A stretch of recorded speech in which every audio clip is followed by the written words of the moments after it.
कोई बार इधर ऐसा नहीं हुआ। नहीं पहली नहीं, बार। कल भी आप सोचा था नहीं, पहले प्लेन क्रैश हुआ है नहीं कोई दिवस पहली बार हुआ तो मैं तो भाग के બધા इधर જઈ તો જે બહાર રસોડું કરે ને એમના બહાર નીકળતા 3 બહેનો બહાર નીકળી નકરા ધુમાડા વાળા એમના શિખર કેવી રીતના બહાર નીકળી એ ખબર નહીં પડી અને પછી એમના પાણીની બોટલો લઈ જઈને પાણી પીવડાયું બેહાડ્યા પછી તમારા જેવા ડૉક્ટરો હતા એમના તારૂમાં જે ડૉક્ટરો બહાર હતા એ બહારના લઈને 2-3 બહેનો લઈને જતા રહ્યા કરે એમ આખો દિવસ કાલના નામ જ છીએ।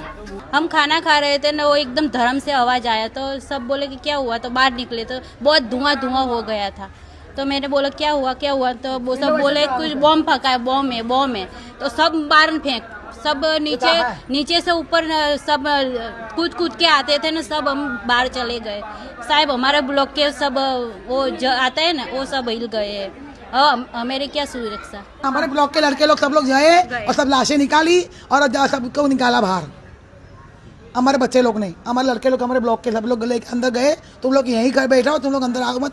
सब लड़के लोग यहाँ से गए, सब लाशें निकाली, सबको जिंदा सब लोग जला निकल रहे। तो हम लोग को क्या लगा कि कोई बिल्डिंग गिरी, ऐसा लगा कि कोई बाटला फूटा, गैस का सिलेंडर फूटा, ऐसा हम लोग को लगा। तो हम लोग बाहर दरवाजा खोल के बाहर आए तो किसी ने चिल्लाया अरे कि एरोप्लेन क्रैश हो गया। फिर हम लोग चिल्लाते सब लोग बाहर निकले और पूरा धुआं ही होता। यहाँ पे अफरा तफरी मच गई और बहुत सब लोग घबरा गए, बच्चे लोग घबरा गए, औरतें घबरा गई, आदमी लोग तो कोई थे नहीं।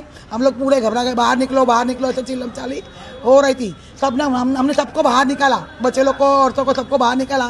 और ऐसे में तो 150 मीटर के अंतर पे गिरा, 150 मीटर के अंतर पे गिरा। तो हम लोग यही बोल रहे हैं मोदी सर को कि 150 मीटर के अंतर पे वहाँ पे गिरा, अगर आगे गिरता तो हम लोग सब लोग खत्म हो जाते हैं।